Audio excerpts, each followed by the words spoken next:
Tacoma police are ready to answer the call when you find yourself stuck. The Fishing War Memorial Bridge recognizes the past, and we explore some metro parks. All that and more coming up next on Tacoma Report.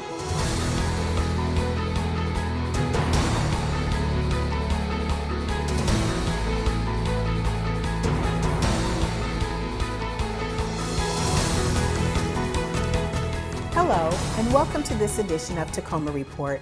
I'm Laura Proctor. Angie Foster is off this week. The Puyallup tribe in the city of Tacoma recently dedicated the Fishing Wars Memorial Bridge. This location was formerly known as the Puyallup River Bridge.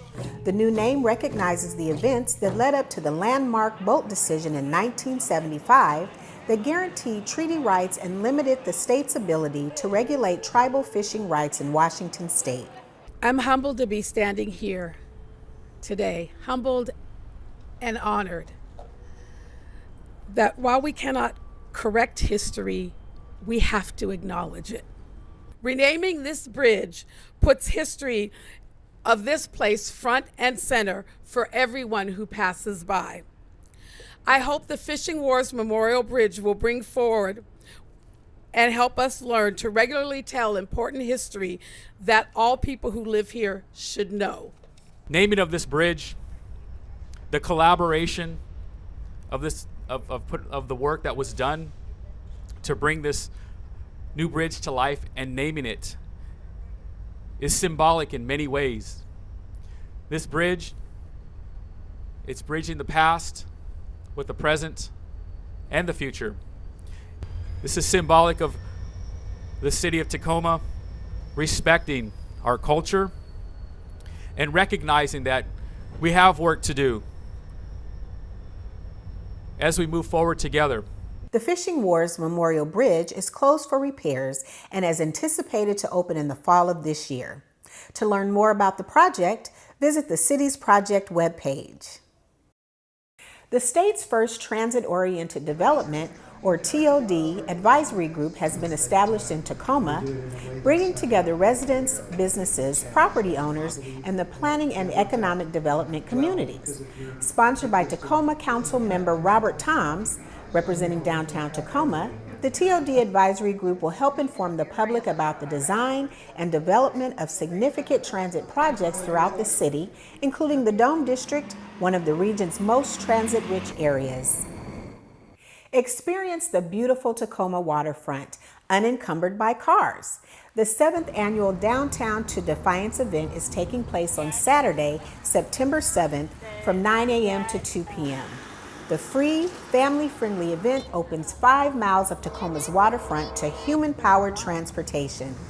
Join the course at any point along the route between Fireman's Park and the Dune Peninsula at Point Defiance Park. Participants can take a break at parks along the way to enjoy arts and crafts, games, education demonstrations, and more.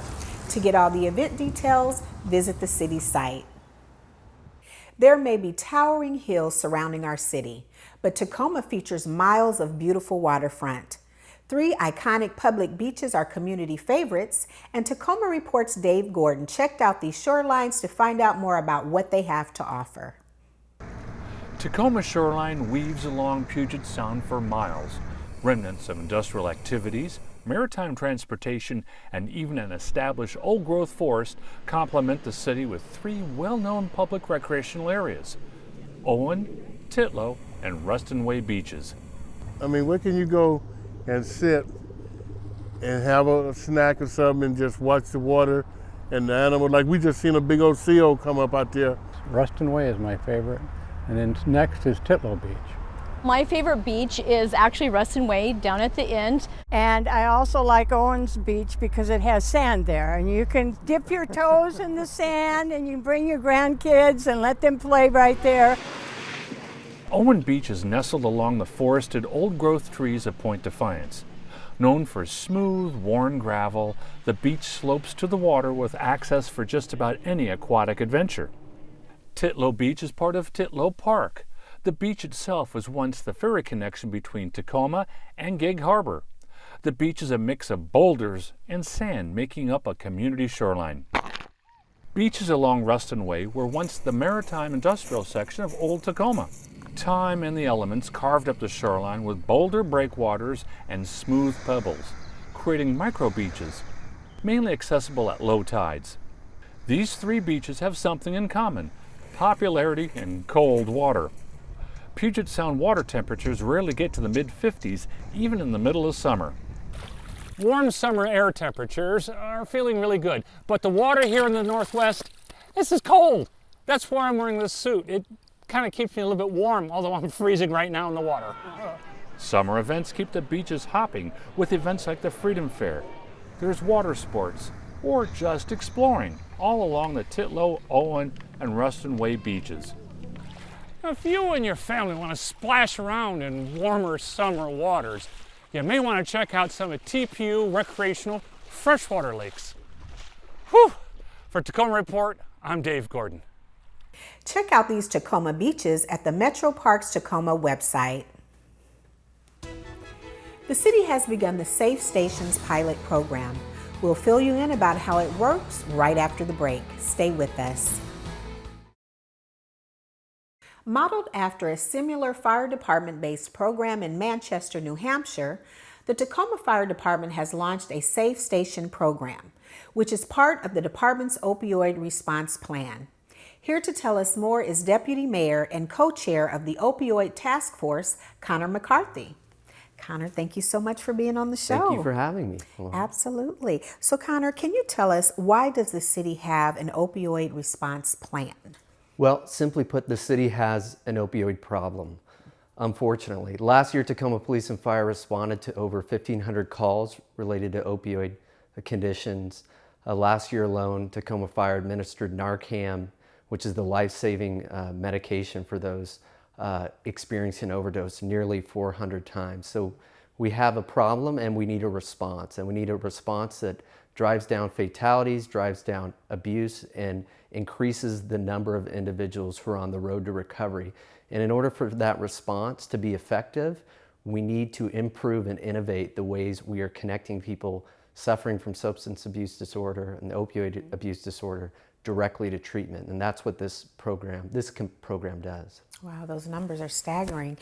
So can you explain what the Safe Station pilot program is and tell us how it will be used? So as you mentioned, Safe Stations is one component of our response plan. Safe Station is a safe place to go for anyone seeking treatment, and it is a stigma-free entry point to receive immediate access to treatment. As you mentioned, it's modeled after a program that's been successful in 39 cities across the nation. We will be the first city in Washington State to implement this program, and here's how it works. If an individual has a substance abuse problem related to opioids, if they appear at Tacoma Fire Station, in this case Fire Station 1 is our pilot location, and ask for help, they will be immediately transported to the Raphael Clinic, where they will receive an immediate assessment to identify their condition, along with immediate medicine and ongoing support thereafter. And when we talk about treatment, we're talking about medically assisted treatment, which is proven to save lives, and that includes medicine and behavioral health treatment. So the idea here, and it's been successful in other jurisdictions, is to treat that request for help with the same sense of urgency that we would treat picking up the phone and calling 911, because we know the time frame, particularly for individuals suffering from opioid use disorder, the time frame for helping them get treatment is very tight. And so we need to remove as many barriers as possible to get that individual into treatment when they want it. So now with Safe Stations, you won't have to wait for an appointment, you won't have to wait for transportation, you won't have to wait for medicine. This is basically same-day inpatient services for opioid treatment, and we think it's going to be really transformative in helping drive down those number of individuals suffering from this disorder and saving lives. Wow, that's pretty amazing. Can you just mention again, where will it be located and who will it serve? So safe stations will be located at Fire Station 1, which is 901 Fawcett Avenue. It will be open 24 hours a day, 7 days a week. It will serve residents of Tacoma, Fife, and Furcrest.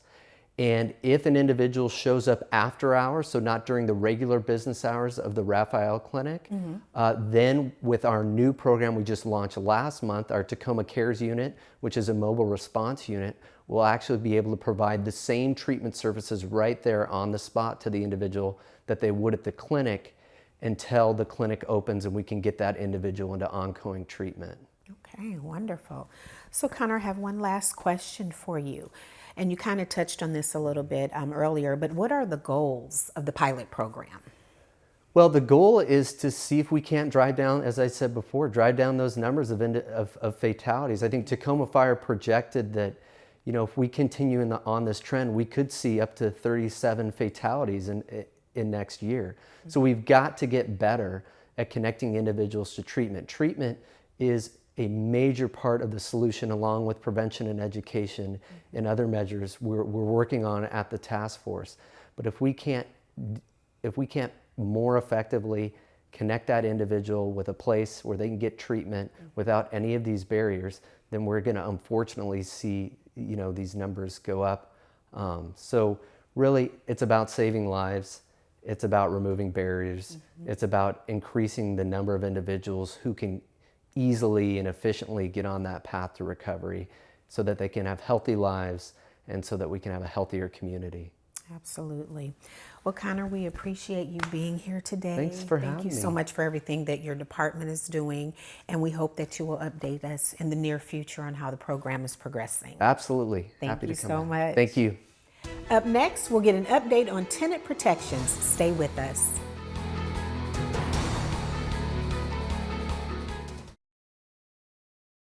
The city's rental housing code provides protections for tenants and provides specific guidance to landlords who operate residential rental businesses in Tacoma. The city recently updated the information sheet landlords need to share with tenants to include Washington State's recently passed 14-day pay or vacate notice. For more information or to view the updated info sheet, visit the city's webpage. Summer vacation is coming to an end, and Tacoma Public Schools will be back in session. Here are a few helpful tips to remember when driving around schools in Tacoma. When school zone beacons are flashing, be sure to yield to pedestrians. Look out for children in school zones, near parks and playgrounds. Remember, when school bus lights are flashing and the stop arm is extended, traffic must stop. Exercise caution when entering a school zone. Slow down, watch for students, and be alert. As students begin walking or biking to and from school, don't forget to share the road. The 7th year of Summer Jobs 253, which connects local employers in need of additional staffing support with high school interns seeking job readiness skills and an opportunity to earn school credit, has come to an end. This year, 75 students were placed in jobs with more than 25 employers. At the City of Tacoma, we work with our community partners to ensure that Tacoma maintains a competitive stance regionally and globally. The program expanded partnerships with employers this year to include the City of Tacoma's Office of Equity and Human Rights, the Information Technology Department, and Rebuilding Together South Sound. Goodwill of the Olympics and Rainier region maintained its reign as the organization with the highest placement number, having offered more than 120 internship placements since the program launched in 2013. Tacoma Community House has continued to play a vital role in the success of the program by processing intern payroll, employer contributions, and piloting new systems for better efficiency. Most people are familiar with the larger parks that Metro Parks Tacoma operates, such as Point Defiance, Wright Park, and Swan Creek Park. But there are many other recreational areas that sometimes get overlooked. Lane Fickey takes us to one park today that is a hidden gem without having to drive too far. Wapato Hills Park has something to offer to almost everyone who ventures here. Located between 56th and 64th Streets, paralleling Tacoma Mall Boulevard and not far from Interstate 5, it's like an oasis in this South Tacoma urban setting. At one time, this area was going to be used as a site for a future reservoir, but in 1968 it was declared surplus property. So Metro Parks Tacoma, the City of Tacoma, and Tacoma Public Utilities worked together to secure the land. The neighborhood park and playfield make up 10 acres. The forested area has been preserved as an open nature space, and that's another 70 acres. One of the first things you notice is the expansive playfield, great for soccer and some frisbee action. It's named after Skip and Laura Vaughn, local activists who worked very hard to raise money to help purchase the land. The park has 2 basketball courts to help fine-tune your jump shot. There's also a spray ground for cooling off on those hot summer days, as well as a spacious playground area to just be a kid. If you like to walk or hike, you can't beat what Wapato Hills Park has to offer. There are numerous paths around the playfield to help get your daily steps in. It's a quarter mile around this portion. Or for those a little more adventurous, try the many trails that run throughout the open nature space area. Oh, and it's also a great location for you and your 4-legged friend to get some exercise and take in the surrounding beauty. Now is the perfect time to come to Wapato Hills Park. It's still summer, so the weather is perfect, and there's not a lot of people here because most of the schools are back in session. And you know what that means? You may have this entire place to yourself. For Tacoma Report, I'm Lane Fickey. Metro Parks Tacoma is always looking for people to become volunteers and help maintain their neighborhood park. You can become a member of the Chip In program by going to the Metro Parks Tacoma website. When we come back, we'll find out how the Tacoma Police Department trains to be ready to answer the call when someone gets lost. And we'll have an important safety reminder about the hazard of not properly disposing of batteries. We'll be right back. The Tacoma Police Department recently spent time at Joint Base Lewis McChord improving their search and rescue skills with the Washington Army National Guard. Department members trained on ground-to-air communication skills with helicopter pilots, hoisting victims, setting up drop and landing zones, and all that it takes to perform rescues in the Northwest.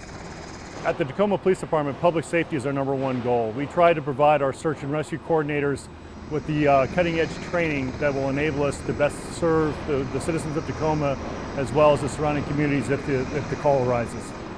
The department provides high-angle ropes rescue, swift water, snowmobile and ATV rescues, as well as missing person searches in wilderness and urban areas. For more information, visit the department's website.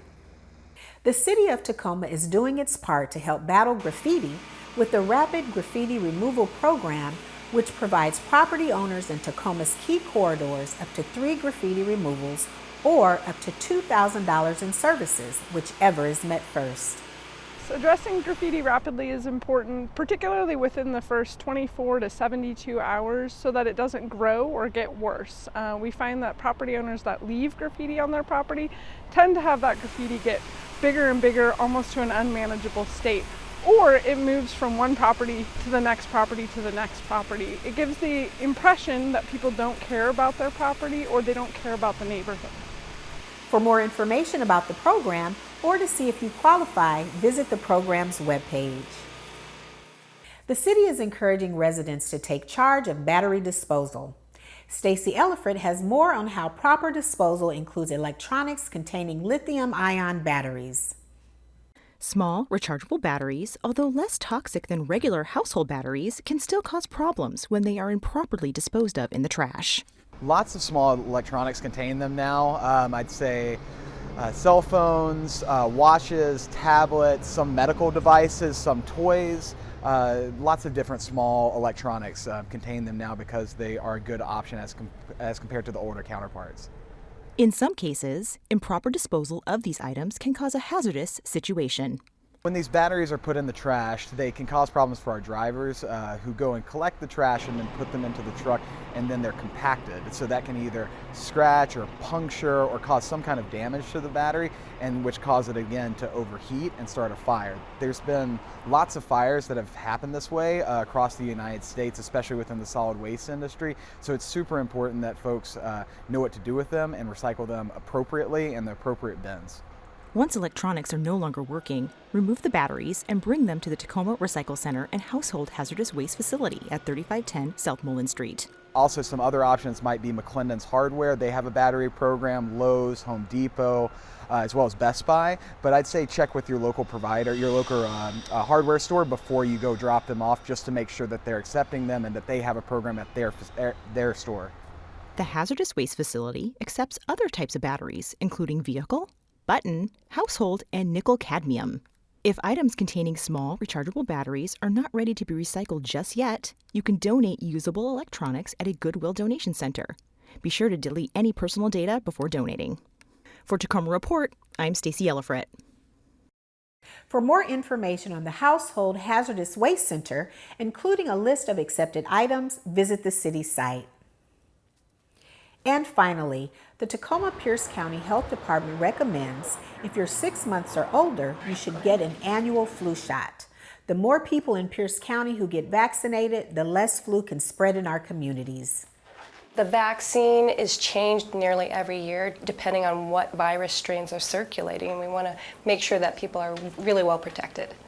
You can find answers to frequently asked questions, locations where you can get the flu vaccine, and more at Tacoma Pierce County Health Department's website. That's all the time we have on this edition of Tacoma Report. A great way to find out about the services the City of Tacoma has to offer is by going to cityoftacoma.org. Until next time, I'm Laura Proctor. Thanks for watching.